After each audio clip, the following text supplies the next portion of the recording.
Bonjour. Nous poursuivons notre étude de la plateforme Java EE, l'Enterprise Edition. Et nous allons aujourd'hui voir comment connecter nos pages web à une base de données. Personnellement, je vais utiliser le moteur de base de données MariaDB, qui est un fork de MySQL. Pour autant, si vous souhaitez utiliser un autre moteur de base de données, c'est à votre convenance. Alors, je vais procéder en réalisant dans un premier temps une revue de code d'un petit exemple que j'ai déjà préparé. Ça va nous permettre de rentrer plus rapidement dans le vif du sujet. Si vous souhaitez récupérer cet exemple, sachez qu'il est directement disponible sur notre site web. Notre site web, pour rappel, c'est cours.fr. Vous allez dans la section Java, puis dans la sous-section Java EE, et puis regardez ici, là où ma souris est en train de bouger, vous allez très rapidement avoir un lien pour télécharger le workspace. J'attends de finir ce tuto avant de le mettre.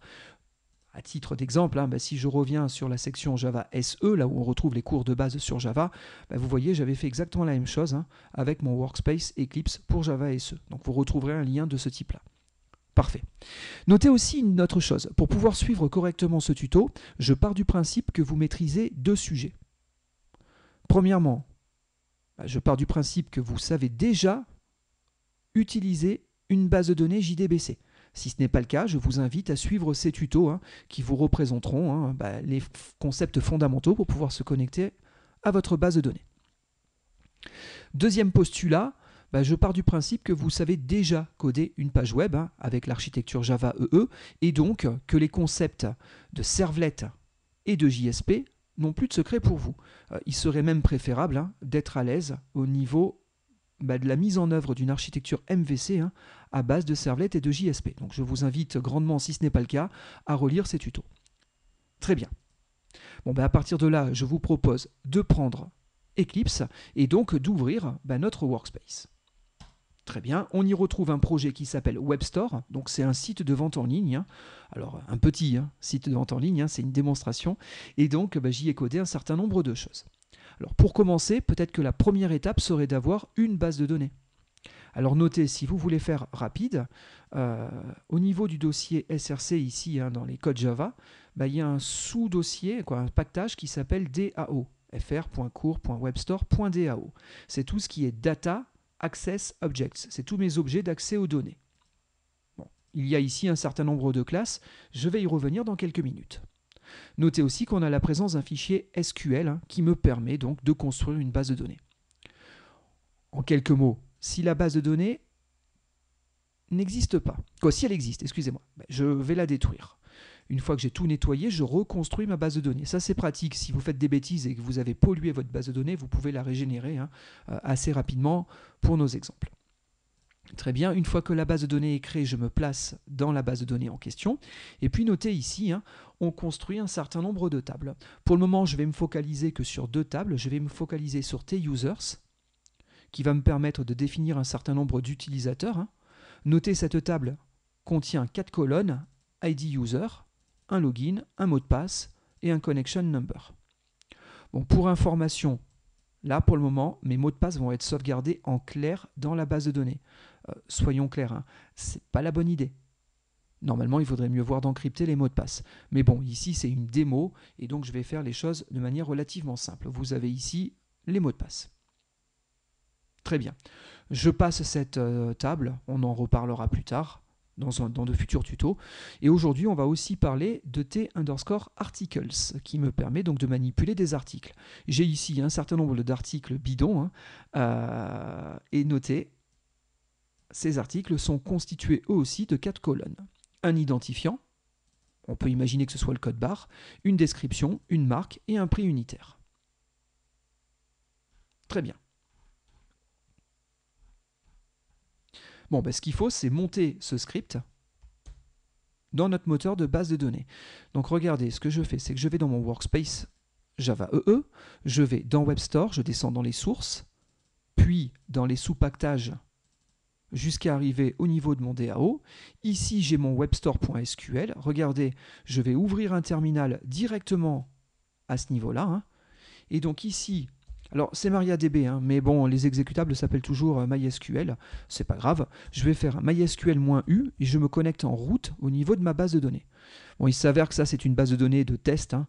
Je n'ai pas sécurisé la chose avec un password. Je vous recommande très fortement de mettre un password au niveau de votre base de données. Là c'est un post pour faire mes tutos, donc il n'y avait aucun problème de sécurité.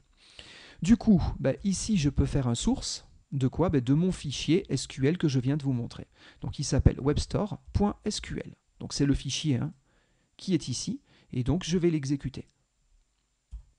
Normalement, vous avez ces affichages qui doivent apparaître et qui ont construit les différentes tables en question. Très bien. Regardez ici, je fais un show data bases, point virgule. Bon, et bien il me dit bien que j'ai une base de données qui s'appelle WebStore. Très bien. À partir de là, je vais me placer dans WebStore. Très bien. Je fais un show tables. Et bien noté, j'ai un certain nombre de tables qui me sont affichées. Si je fais un select étoile from t_users, eh bien j'ai bien ma table d'utilisateurs. Parfait, donc on va pouvoir se connecter à notre application en utilisant les logins et les mots de passe qui sont ici proposés. Alors, juste un petit truc, il se peut que sur votre moteur de base de données, vous ayez plusieurs bases. Une base pour WebStore, une autre base pour une autre application, et ainsi de suite. Il ne serait pas forcément une bonne idée de se connecter au niveau de votre application web en tant que root au niveau de la base. Parce que si quelqu'un arrive à prendre le contrôle de certaines choses, il pourrait avoir des impacts, y compris sur les autres tables. Donc ce que je vous propose, c'est qu'on crée un nouveau compte utilisateur. Regardez, je vais faire un grant. Grant quoi? Je vais donner tous les droits. Grant all. On. Ici, je vais mettre webstore.étoile. WebStore, c'est la base de données. Sur cette base de données, je veux donner donc tous les droits sur toutes les tables. Le étoile, là, c'est pour dire toutes les tables. À qui je donne ce droit? Je vais créer un utilisateur qui va être spécifique à mon application. Pourquoi pas, je peux créer un utilisateur qui s'appelle WebStore.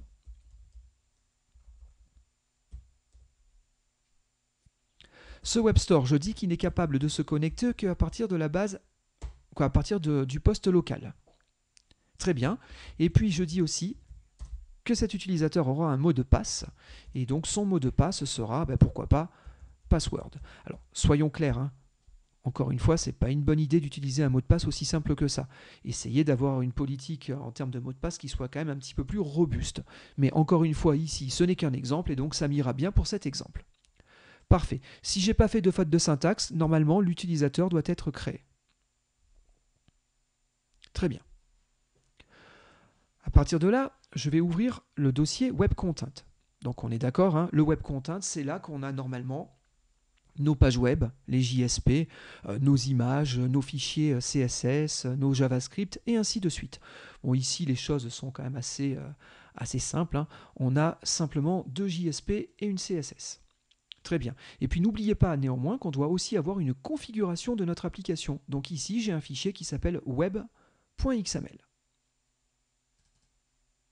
Très bien. Et bien dans ce fichier web.xml, notez que il n'y a pas forcément grand-chose. Il y a un display name, donc c'est l'application WebStore, pourquoi pas. J'ai ici la page d'accueil sur laquelle je souhaite aller, donc c'est login, je vais y revenir dans quelques instants. Et puis ici, j'ai mis 4 paramètres au niveau de ce fichier de configuration. Alors, pour la petite histoire, ce fichier de configuration, c'est ce qu'on appelle un descripteur de déploiement, un deployment descriptor. D'accord. Notez, si vous ouvrez, vous retrouvez les informations que je vous fais voir ici au niveau brut, au niveau XML, on les retrouve malgré tout à ce niveau-là. Et donc on retrouve bien nos paramètres ici. Donc on a un descripteur de déploiement.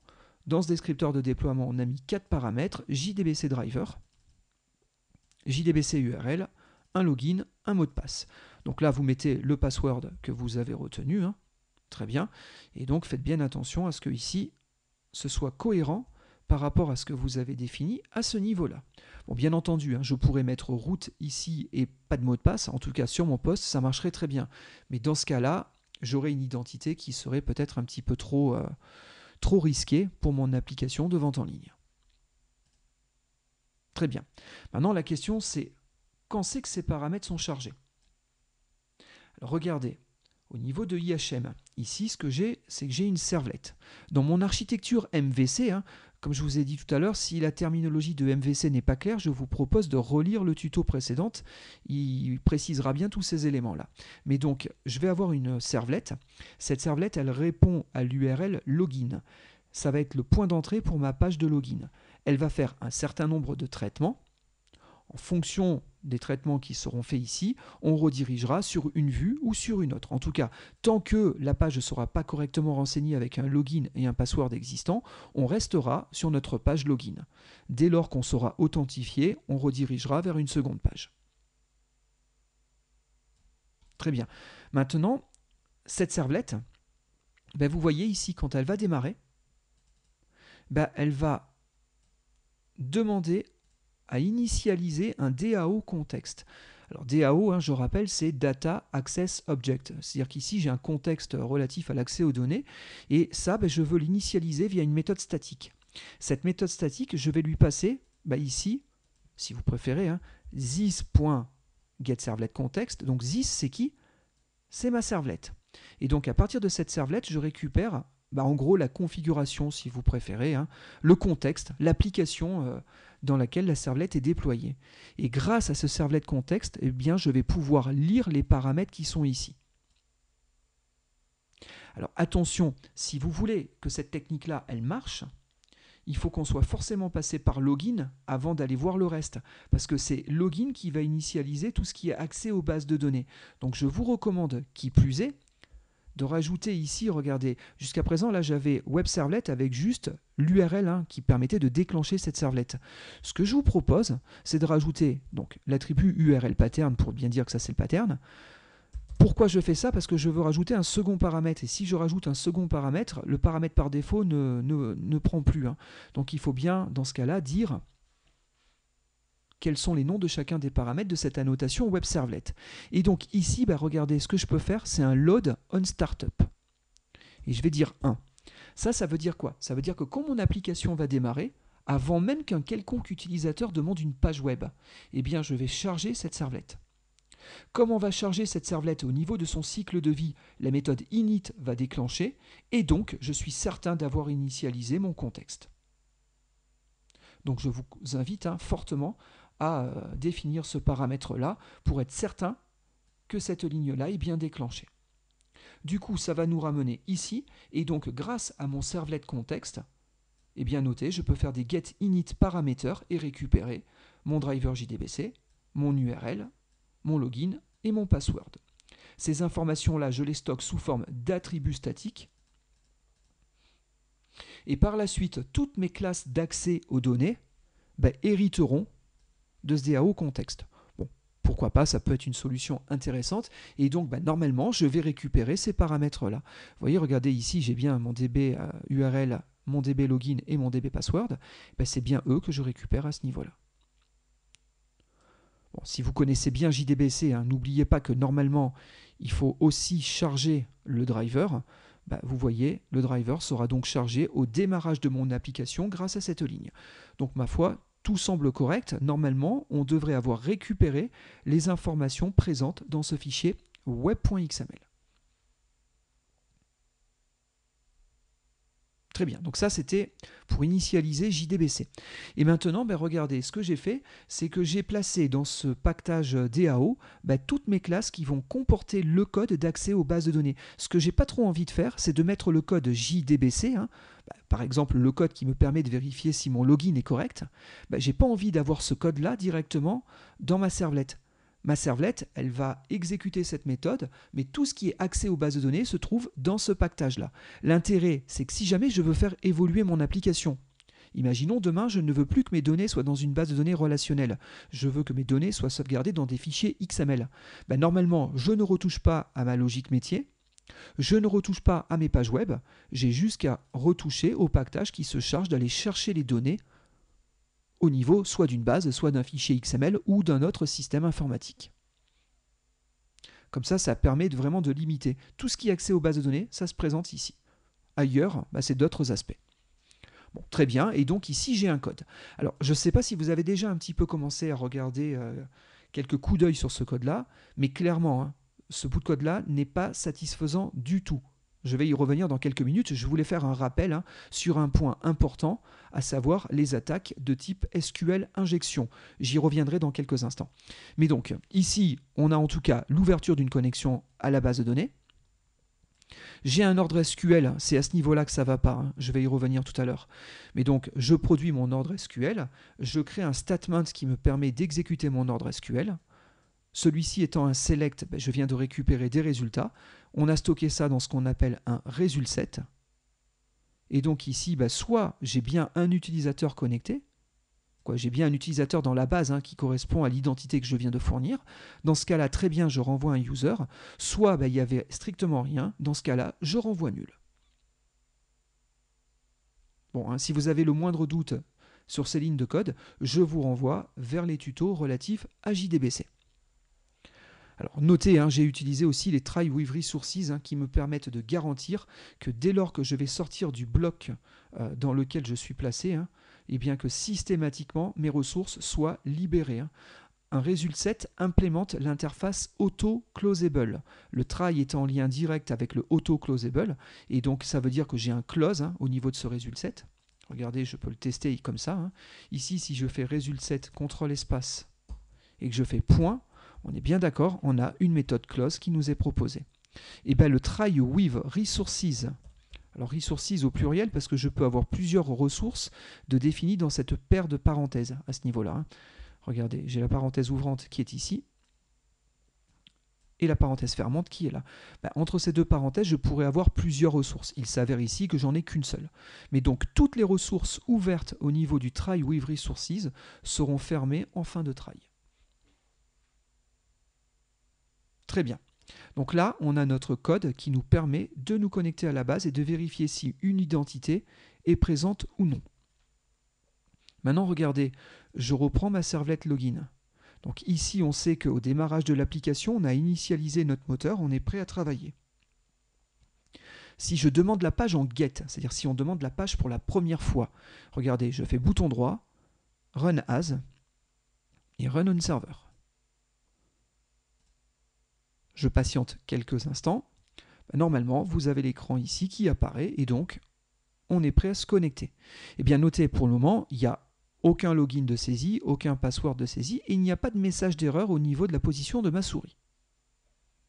C'est normal, on y vient pour la première fois. Ça, c'est ce qui se passe quand on fait un do-get. Quand on fait un do-get, je prépare mon modèle de représentation. Alors, mon modèle est stocké dans la request, en tout cas sur cet exemple-là. Donc, je sauvegarde mon login. C'est chaîne vide. Mon password, c'est chaîne vide. Mon error message, c'est chaîne vide. Et une fois que j'ai préparé mon modèle de représentation, notez que ici, je redirige vers ma vue. Ma vue, c'est login.jsp. C'est elle qui est censée synthétiser, afficher les données que j'ai calculées ici avec tout un ensemble de tags HTML par-dessus. Et bien notez, j'ai bien mon login.jsp qui est ici. J'ai un input pour la saisie de mon login, j'y injecte chaîne vide.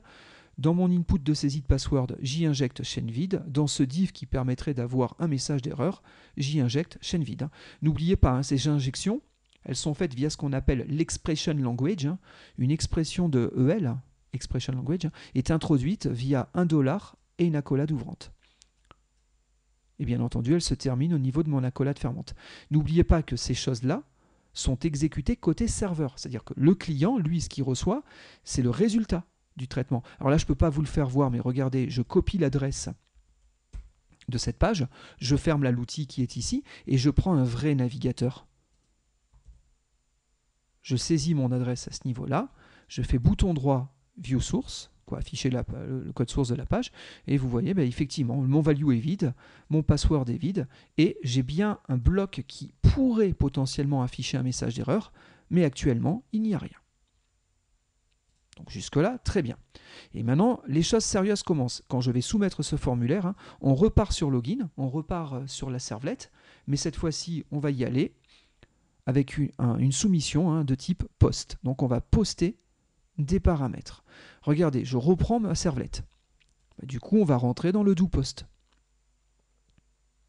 Donc ici, je sors mon login, je sors mon password, password. Et je stocke ça dans la request. Alors pourquoi je le stocke dans la request? Parce que ma request, c'est mon modèle de représentation. C'est celui qui est utilisé en tout cas par ma JSP qui est ici. Si jamais on a saisi une paire de login password qui sont non valides, du coup je vais rester sur cette page-là, je réinsérerai le login qui a été saisi. Ça permettra, si ce n'est pas le login qui a été loupé, si l'erreur elle a été faite au niveau du password, ça m'évitera de devoir retaper mon login. Donc du coup il faut que je maintienne entre chaque aller-retour la valeur du login. Donc ici je stocke mon login. Très bien. Et puis regardez, la connexion à la base de données se passe ici. Je fais un user DAO, donc c'est ma classe. Sur ma classe, j'ai une méthode statique isValidLogon. Je lui passe mon login, mon password que j'ai lu au niveau de ma requête. Ça me renvoie quelque chose qui est typé comme user, comme étant un user. Soit c'est différent de nul, ça veut dire que je suis bien connecté, je redirige vers d'autres pages. Soit j'avais un pointeur nul, dans ce cas-là, c'est que je suis en erreur. Donc regardez ici, le error message, je le change, ça devient bad identity, et du coup, je repars sur login.jsp. On va tester un cas d'erreur. Regardez, je suis Toto, mot de passe Titi, je me connecte. Ah, j'ai fait une petite bêtise. Donc, tac, tac, tac, je ne sais pas pourquoi, mais il semblerait que l'utilisateur WebStore ne puisse pas, à partir du poste local, se connecter à la base. Alors, je vais revérifier mes mots de passe. Ici, j'ai password pour le JDBC password. Et en base de données, on avait aussi password. Ah, j'ai compris. J'ai fait une grosse bêtise. Regardez ici. J'ai pas mis localhost, mais localhost. Donc, c'est localhost. Donc autant pour moi, cette fois-ci, là, j'ai bien le bon compte utilisateur. Bon, il faudrait que je supprime l'ancien, mais je ne perds pas de temps là-dessus. Moi, c'est bien lui que je veux. Bon, j'espère que vous aviez tout à l'heure vu la petite coquille et que vous avez correctement tapé cet ordre. Bon, dans tous les cas, regardez, je reviens ici. Bon, je fais back. Je ressaisis Toto, mot de passe Titi. Je me reconnecte. Et donc, cette fois-ci, j'ai bien réussi à joindre ma base de données. Et donc, comme j'ai saisi une identité qui n'existe pas, je vous rappelle, seuls ces comptes-là sont normalement autorisés à aller se connecter à l'application. Et du coup, j'ai une bad identity. Bon, du coup, je vais prendre un utilisateur quelconque. Tiens, pourquoi pas James Bond. Donc, son login, c'est Bond. Son password, James. Cette fois-ci, notez, je me suis correctement connecté. Très bien, je reviens sur ma servlette login. Et donc, regardez, effectivement, si on avait bien récupéré un user, d'accord, je redirige directement sur viewArticle.jsp. Notez que j'ai changé le contexte de sauvegarde de mes données. C'est-à-dire que là, j'avais des choses au niveau de request. Mais pour que par la suite, je puisse me souvenir de qui je suis, j'ai mémorisé le connected user, mais cette fois-ci, je l'ai mémorisé au niveau de ma session HTTP. D'accord? Donc je maintiens sur le long terme cette identité. Notez aussi que je crée une instance de type catalogue browser que je stocke sous le nom de catalogue browser au niveau de ma session HTTP. Donc là, tant que je me reconnecte rapidement à mon serveur, je devrais retrouver ces informations. Alors attention, la session elle a une durée de vie. D'accord? C'est-à-dire que si jamais vous n'allez plus sur le serveur web, au bout d'un certain temps, la session va disparaître.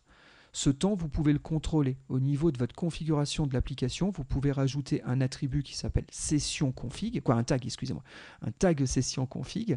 Et sur ce tag session config, je peux avoir un sous-tag qui est le session timeout. D'accord? Par défaut, c'est 30 minutes.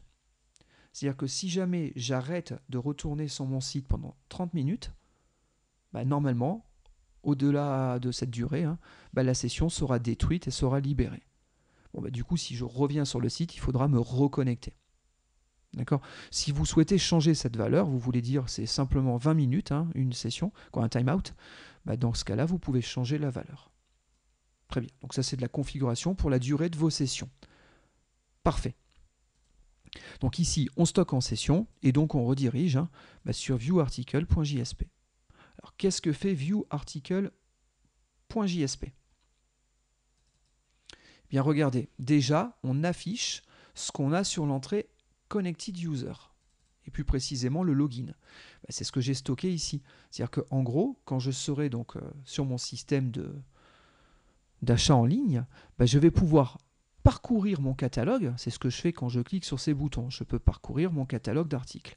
Mais notez qu'on se rappelle de qui je suis. Donc je me suis connecté au niveau du système comme étant Monsieur Bond. Très bien. Si jamais je change, regardez, je reviens sur Login et je m'authentifie en étant Ripley, mot de passe Hélène. Bon, tout le monde connaît Ripley Hélène, hein.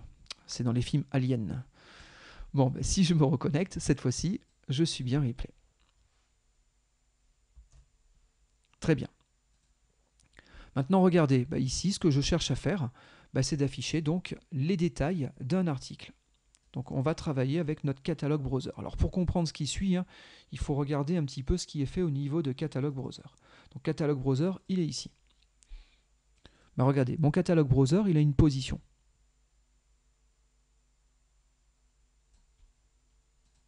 Très bien.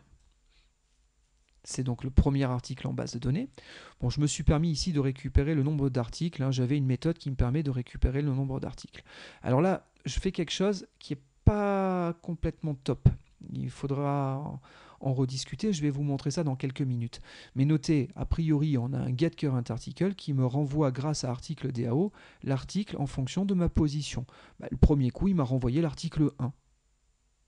Bien entendu. Donc du coup, on a notre article 1. Maintenant, regardez, quand je vais soumettre ce formulaire en cliquant sur les boutons suivants ou précédents, bah, du coup, on va repartir sur la servlette View Article. Elle est ici. Et notez que cette servlette View Article, bah, en poste, elle va aller vérifier bah, quel est le bouton qui a été cliqué.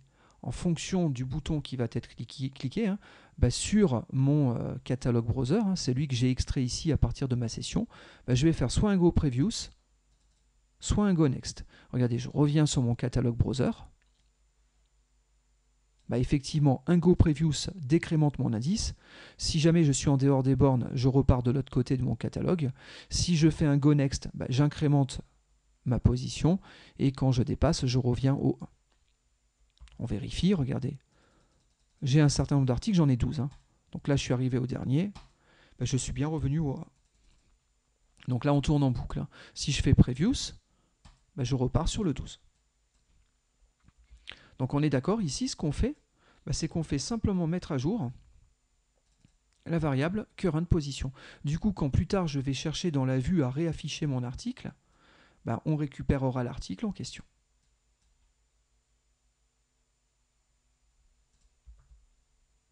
Bon, très bien. Alors regardez, il y a quelques points discutables hein, dans les codes que je viens de présenter ici. Je voudrais vous montrer ça. Regardez bien. Je reprends ici ma JSP. On est d'accord hein, via bah, ces expressions, je vais récupérer dans la session l'objet de type catalogue browser. Dessus, je fais un point current article. Ben, en gros, ça fait un get current article. Donc, ça doit rentrer dans la méthode qui est ici. Le problème, c'est que si je regarde bien, qu'est-ce que je fais pour la marque? Ben, je refais la même chose. Donc, on devrait normalement hein, refaire un get current article, puis un troisième et un quatrième. Mais du coup, c'est grave, parce que si ici, on se connecte à la base de données, ça veut dire qu'on envoie l'ordre 4 fois, alors qu'on a déjà quoi, pour un seul article. Hein. Regardez, ici, je vous montre ça. Là, je fais Connection to the database. Très bien, j'attends que mon application soit rechargée. Parfait. Regardez, je reviens sur mon catalogue browser. Là, l'application vient de complètement redémarrer. Bah, si je regarde, quand je vais demander ma page en get, d'accord, si jamais il s'avère que dans la session HTTP, je n'ai pas d'utilisateur connected user, bah, je repars sur login. C'est-à-dire qu'on quitte la page sur laquelle on est et on va sur login. Comme l'application vient de redémarrer, bah, regardez, il m'a automatiquement ramené sur login. Bon, très bien, je me reconnecte. Replay, Hélène. Bon, ben, vous avez vu, j'ai bien affiché 4 fois chacun des attributs, quoi. Une fois mes 4 attributs portés par mon objet. Regardez, je reviens au niveau de l'outil. Je me suis connecté pour produire cette page 4 fois à ma base de données pour à chaque fois aller charger le même objet. Donc méfiez-vous de ce genre de code-là. Ça, tel quel en première lecture, ça paraissait plutôt sympathique. On se connectait à notre DAO pour aller charger notre article à partir de l'ID, ça paraissait plutôt pas mal. Sauf que à cause de l'expression language ici, on se sera connecté 4 fois parce qu'on aura invoqué 4 fois getCurrentArticle. Donc je vous propose d'optimiser ça quand même parce que là c'est pas terrible, hein. Et donc regardez, ce que je préfère faire, c'est de dire ici que je vais avoir un article, on va l'appeler currentArticle.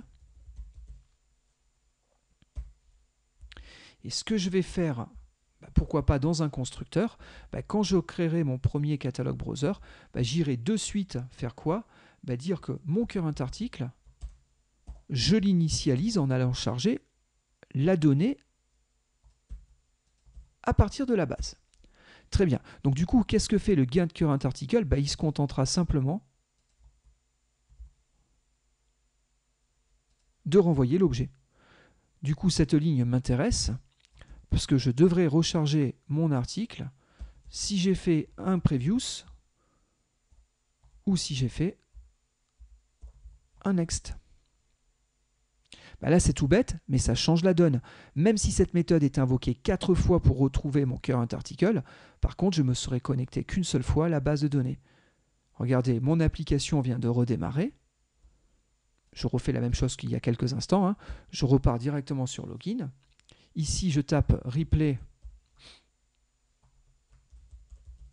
mot de passe, oups là, à chaque fois je me trompe.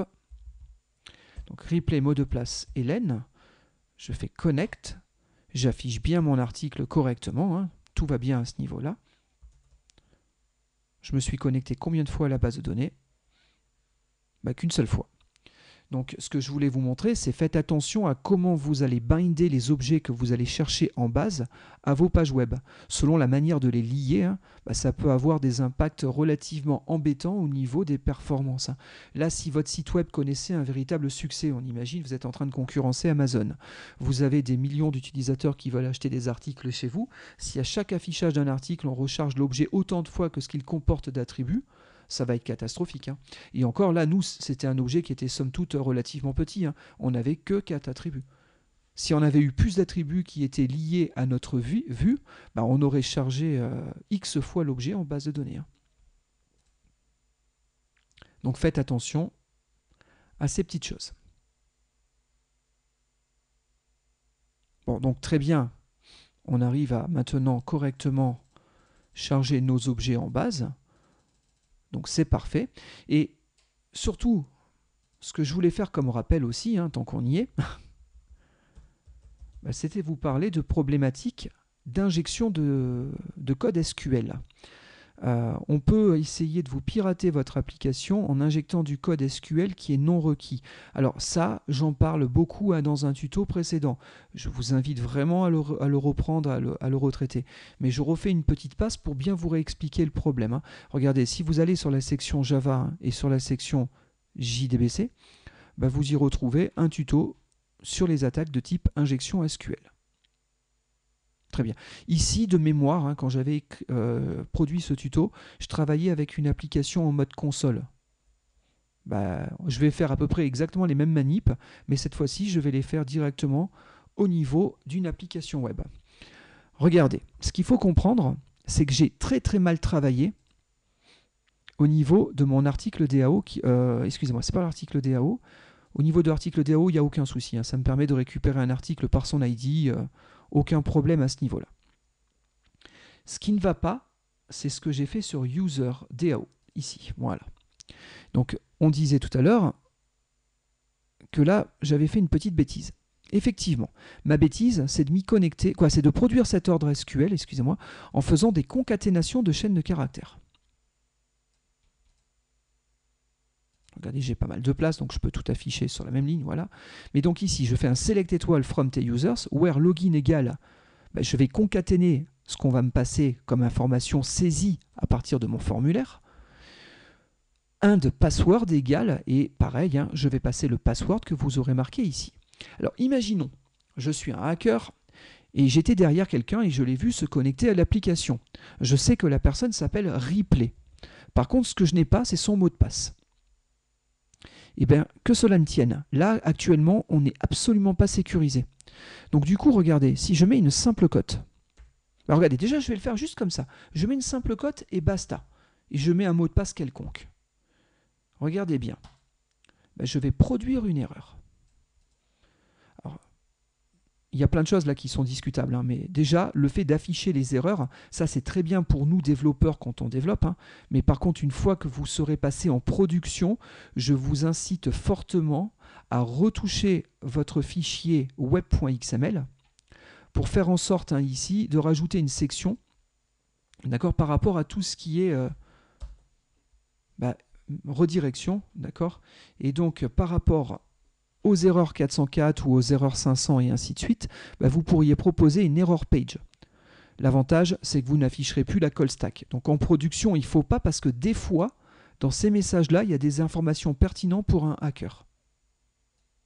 D'accord? Bon, là, ça va. Là, il ne me dit rien de vraiment sensible, mais bon. Notez qu'on pourrait avoir des informations problématiques à ce niveau-là. Notez aussi que vous avez des informations sur votre application. On laisse passer des informations sur comment est structurée votre application. Bon, là, on est en train de développer, donc ça nous va très bien. Mais donc, j'ai un souci. Pourquoi j'ai un souci? Pourquoi j'ai eu une erreur? Si je reprends donc ce bout de code, le souci, c'est que quand j'ai mis une simple cote dans mon login, la simple cote, elle a finalisé la chaîne de caractères qui était utilisée pour cette comparaison. Du coup, celle-ci est en trop, et du coup, il se retrouve avec un nombre impair de simples cotes, et donc l'ordre SQL n'est plus correct. Donc là, on a un petit souci, et comme l'ordre n'est plus correct, ça a affiché une erreur. Mais maintenant que je sais qu'il n'y a aucune sécurisation par rapport à cette simple cote, ce que je pourrais faire, c'est essayer de faire des choses plus ou moins subtiles. Par exemple, je peux faire moins espace. Il ne faut pas oublier qu'en SQL, le moins, c'est le commentaire. Donc là, en gros, ce que je viens de faire, c'est que je viens de terminer le test sur le login et j'ai commenté le test sur le password. Ça veut dire que sans avoir aucun password, là, je mets n'importe quoi. Hein. Regardez, je mets voilà, des chiffres quelconques, d'accord? J'en mets plus que le véritable login pour que vous soyez conscient, hein, que ça ne marchera pas. D'accord? En tout cas, qu'il n'y aura pas de test sur le password. Pour autant, comme j'ai simplifié les choses et comme je teste que le login, et notez qu'il m'a dit « Félicitations, vous êtes connecté ». Donc vous avez vu, j'ai triché un petit peu sur l'ordre SQL qui est produit au final. Comme il n'y avait pas de sécurité, ça m'a permis de tricher. C'est pire que tout. Regardez bien. Si je reviens en base de données, on voit que là, on a l'utilisateur 1. C'est Monsieur Anderson. Je ne sais pas si vous connaissez Matrix, j'espère. Bon, enfin. Notez aussi que j'ai une autre base de table, excusez-moi, une autre table, qui s'appelle tadmins. On imagine, on veut avoir des droits pour certains utilisateurs. Bon, j'ai fait n'importe quoi, je ne savais pas trop quoi mettre comme notion de droit, donc j'ai remis les droits à la Unix, entre guillemets. Donc on voit que l'utilisateur 1, c'est un admin. Anderson Neo, hein, il contrôle la matrix, hein, donc c'est un admin. Bon, notez aussi que l'utilisateur 5, hein, c'est James Bond, lui il a licence to kill, hein, le cas là c'est pour licence to kill. Donc impeccable, donc on a deux administrateurs et on a des utilisateurs lambda. Très bien. Pourquoi je vous parle de ça? Parce que je peux faire d'autres types d'attaques. Regardez, là je mets n'importe quoi. Je clôt le test sur le login, et là je pourrais rajouter ça. En gros, or 1 égale 1, ça va faire soit le test sur le login, soit, or, hein, le test sur 1 égale 1. Mais comme 1 égale 1 est toujours vrai, ça veut dire que globalement, le where, il va être considéré comme étant vrai. Alors attention, il y avait bien le password derrière, mais regardez le password, je le supprime. Attention, hein, sur MySQL ou MariaDB, le commentaire c'est moins et un blanc. Il faut rajouter un blanc ici si vous voulez que la démo fonctionne correctement. Mais en gros, en ayant fait ça, j'ai complètement court-circuité les tests sur le login et les passwords. Et j'ai dit le where, en gros, il est neutre. Ça veut dire que ça revient à faire un select étoile from t users et point virgule. J'ai complètement court-circuité tout ça. Donc du coup, il va me récupérer tous les utilisateurs de la base de données. Sauf que comme ce code ne s'attendait à avoir que soit un utilisateur login password, hein, soit 0, bah du coup, j'ai même pas de while ou ce genre de choses-là. C'est si j'ai quelqu'un, d'accord, bah je prends le premier que je trouve et je dis que je suis authentifié en tant que cette personne-là. Comme par la suite, je sauvegarde mon user dans la session, bah ça veut dire que j'aurai tous ses droits. Regardez, là, je mets n'importe quoi comme mot de passe. Ben, il me dit View Article et je suis authentifié en tant que qui? Ben, je suis authentifié en tant qu'administrateur sur le système. Alors là, c'est carrément problématique. Hein. J'ai aucune connaissance ni d'un login ni d'un password et je viens de prendre le contrôle du système qui est là. Au pire, maintenant, je vais trouver la page qui me permet de changer mon mot de passe hein, et donc les véritables administrateurs du site ne sont plus en mesure de s'y connecter. Donc attention, ça c'est très très très problématique. Ici, j'ai fait une injection de SQL hein, pour pouvoir prendre le contrôle du site. Bon, en vérité, c'est beaucoup plus puissant que ça. Hein. Je voudrais vous montrer encore 2-3 petites choses, histoire de vous montrer jusqu'où ça peut aller, jusqu'où le délire peut aller. Donc, j'ai mon site, hein, il est en ligne, excusez-moi, tac. Et donc, il répond, parfait. Alors, je ne sais pas si vous connaissez cet outil-là, mais il existe des outils, hein, et notamment l'outil SQLmap. Donc on le retrouve sur sqlmap.org et c'est un outil de détection automatique d'injection SQL, hein, ce qui serait possible sur votre application. C'est un outil qui est codé en Perl, donc en Python, excusez-moi, autant pour moi, en Python. Donc ici, vous avez un zip hein, qui vous télécharge le logiciel, je vous invite à le télécharger, et vous verrez, il y aura un fichier .py qu'il faut démarrer. Donc préalablement, hein, veuillez s'il vous plaît installer un environnement d'exécution Python. Donc vous voyez ici, j'ai Python SQLmap.py. Je crois qu'il marche avec du Python 2, si je ne dis pas de bêtises, hein, et pas avec du Python 3. Donc à vérifier, mais prenez éventuellement un Python en version 2 quelque chose. Voilà, très bien. Regardez, chez moi, sur mon poste là, j'ai déjà mon outil SQLmap. Très bien, je vais me placer ici. Je vais ouvrir une console. Ouais, je vais faire comme ça. Voilà, bouton droit. Ouvrir une console, un terminal. Très bien. Donc on est d'accord, ici on a bien notre fichier hein, sqlmap.py. Alors regardez, j'ai déjà tapé tout à l'heure la commande pour ne pas avoir à la retaper. Et donc ici je vais faire un sqlmap.py. Et donc je dis ici que je vais vouloir tester une URL. Là le -u c'est pour dire que je veux tester une URL HTTP. Très bien, quelle est l'URL HTTP que je veux tester? Alors excusez-moi, mais je m'en sers pour différents sujets. Et donc ici, ce n'est pas une page PHP. Ici, on est en Java EE. Autant pour moi. Donc regardez, je vais lancer sqlmap.py, -u donc sur cette URL. Et donc l'URL, on est bien d'accord, c'est localhost 2.80/webstore, notre application. Et donc, je demande la servlette login.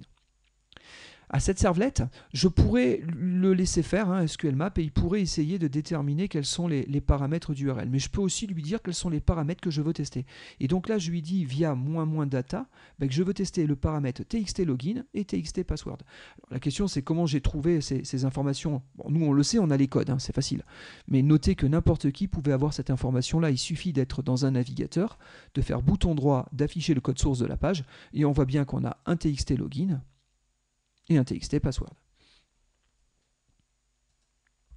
Très bien, donc je lui dis, voilà, teste-moi ces paramètres. Là, je mets des valeurs quelconques. Hein. La chaîne de caractères ici, c'est pour lui spécifier les paramètres à tester.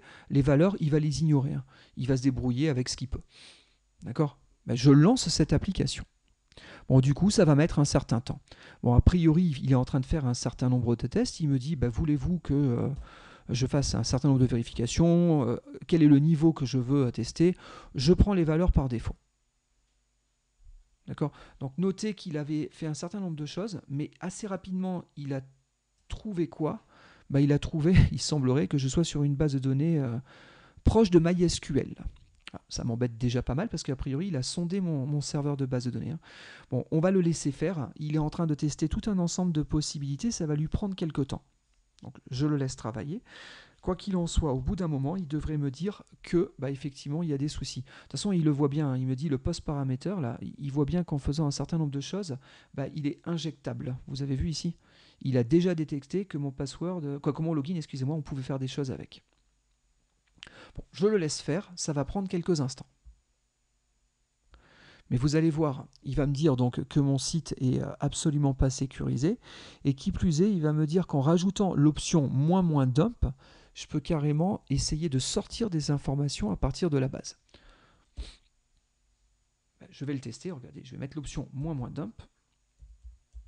Et donc vous voyez ici, il vous dit que a priori c'est injectable. Hein. Il me dit voilà, votre application elle est vulnérable, TXT login n'est pas sécurisé, TXT password n'est pas sécurisé non plus. Il vous le dit au travers de ces différents affichages. Il vous dit qu'on peut avoir des types de requêtes union ou autres qui me permettraient de pouvoir télécharger des informations directement à partir de mon formulaire d'authentification. Je lui dis ok, affiche-moi toutes les données que tu as réussi à récupérer grâce à mon site web. Je ne sais pas si vous êtes conscient de ce qu'on a sous les yeux, mais là c'est carrément la catastrophe absolue.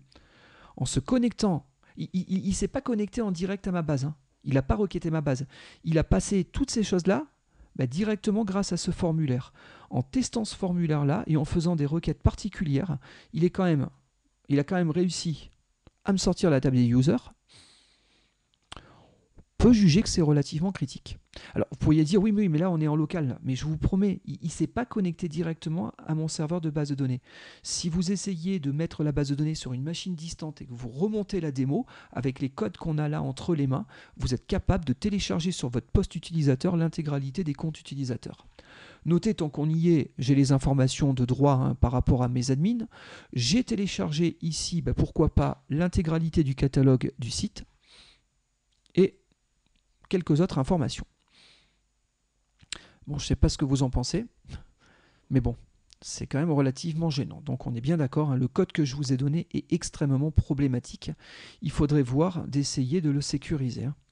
Voilà. Notez aussi, tout à l'heure, quand on l'a lancé, il me proposait de le tester avec différents types de level et de risques. D'accord ? Je pourrais lui demander de tourner en level 5 et je pourrais lui demander de commencer à tester des requêtes, mais destructives. Là, on est en risque 1. Il a que essayé de récupérer des datas.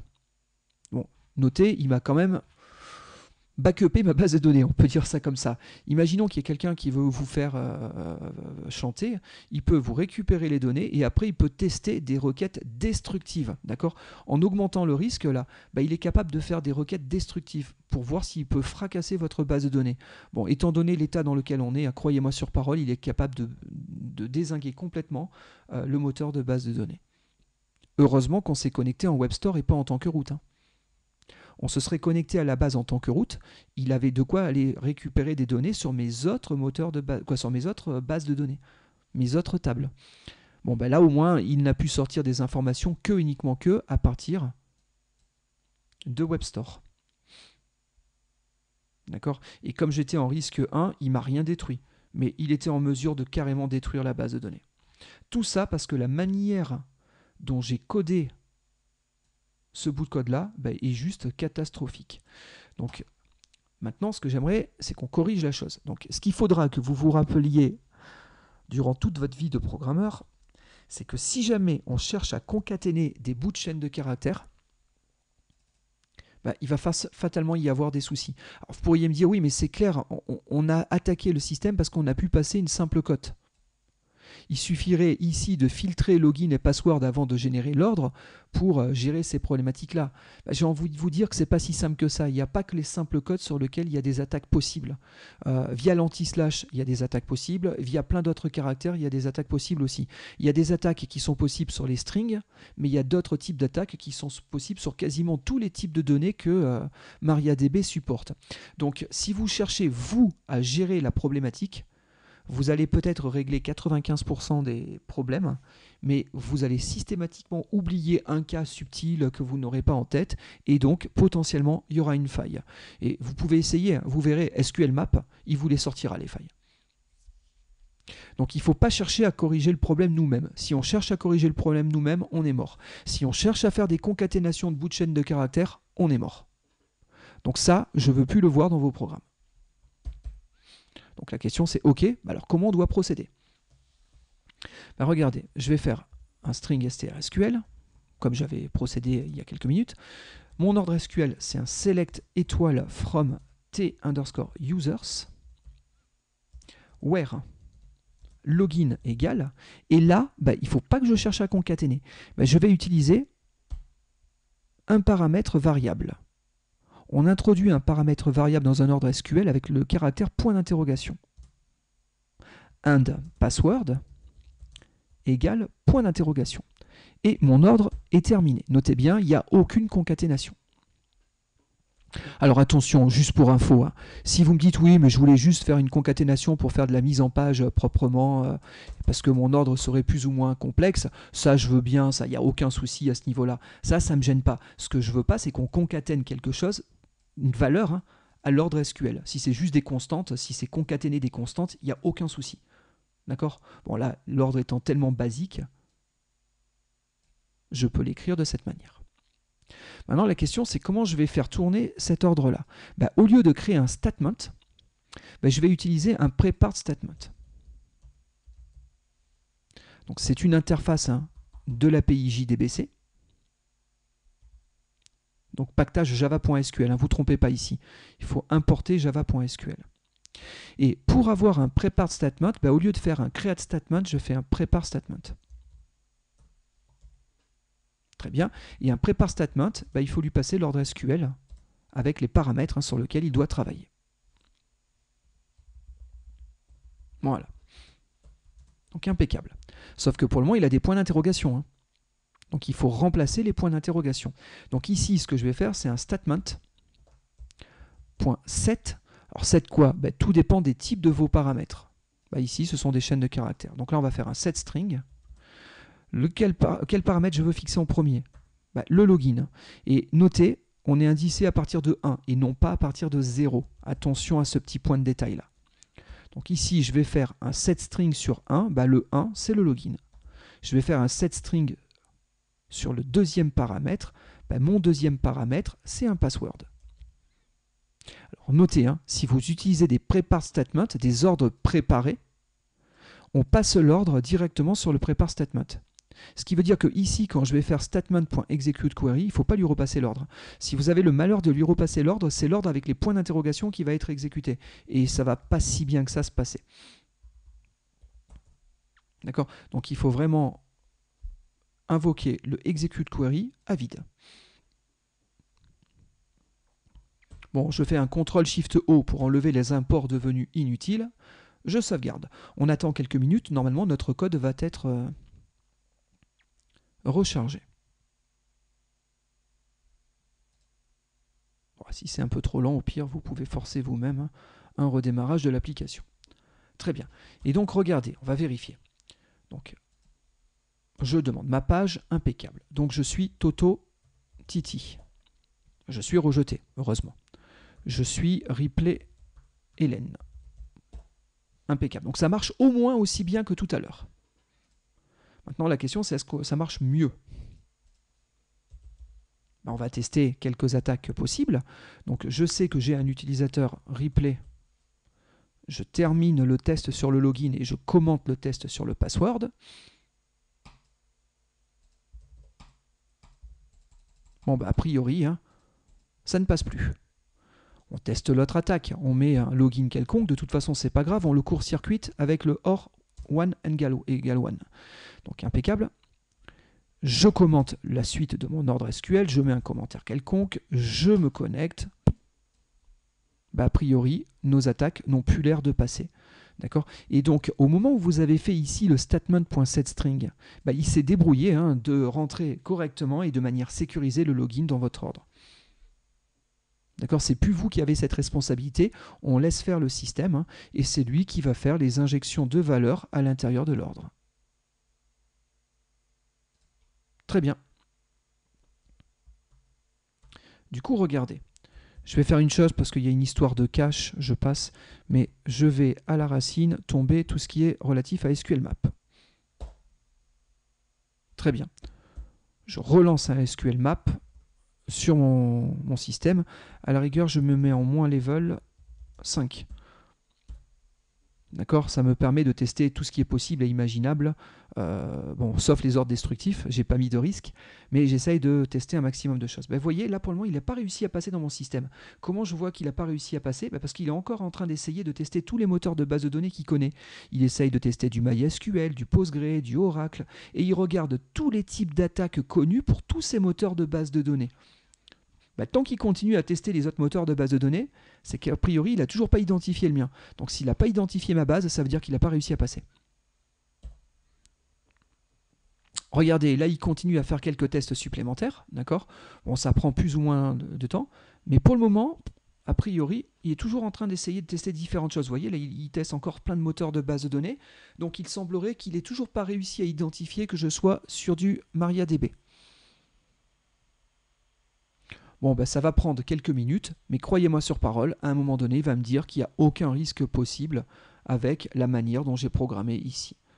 Bon, bien entendu, attention, hein, vous pouvez avoir fait un site dans 99% des pages nickel. Il suffit qu'il y ait un champ, ne serait-ce qu'un champ de recherche, un search. Vous avez un champ search sur un site web et à un endroit, il n'est pas correctement sécurisé, ben, ça peut suffire à permettre à quelqu'un de passer sur votre site web et d'en prendre le contrôle éventuellement, comme on l'a vu tout à l'heure. Donc faites vraiment attention, hein, à vraiment bien sécuriser 100% des champs d'un formulaire qui interagit avec une base de données. Et donc le mieux, hein, ce n'est d'avoir que et uniquement que des prepared statements. Bon, donc j'espère que cette démonstration a été enrichissante. J'espère que ce petit outil vous a plu. Moi, je vous conseille de l'utiliser sur vos sites web pour vérifier ce que vous avez programmé et vérifier si vous êtes attaquable ou pas. Vous voyez que là, il est toujours en train de tester mon site. Hein. A priori, il n'y a rien qui passe là pour le moment. Bon, tant mieux pour moi. Hein. Et donc, vous voyez, ici, il y a du rouge. Alors, s'il y a du rouge, c'est une bonne nouvelle. Il faut se mettre à la place de l'outil. C'est un outil qui est prévu pour trouver des failles. Donc, pour lui, la pire des situations, c'est s'il n'en trouve pas une. S'il n'en trouve pas, pour lui, c'est une erreur. Il n'a pas réussi son job. Son job, c'était de hacker votre site. S'il n'a pas trouvé un point de passage, il a échoué. D'accord? Donc, il m'affiche du rouge. Donc là, c'est critical. Mais bon, en tout cas, ici, ça a marché. Parfait. Donc, tous les paramètres testés semblent apparaître comme étant non injectables. Parfait. Bon, là, on a un site qui est un petit peu mieux sécurisé. Bon, donc voilà qui clôt cette petite présentation. Donc j'espère que cette démo vous a plu. Dans le prochain tuto, on va reprendre cette démo et puis on va continuer à parler de l'EL, de l'Expression Language, d'accord? Donc à savoir les petites choses qu'on avait utilisées notamment à ce niveau-là. Et puis vous verrez, on peut aller un petit peu plus loin dans ce qu'on peut exprimer au niveau de ces expressions. Du coup, on repartira de cet exemple-là et on l'étoffera, on continuera à le faire évoluer. Voilà. Bon, du coup, je vous remercie de votre attention. Et puis, je vous dis à très vite pour le prochain tuto. À bientôt.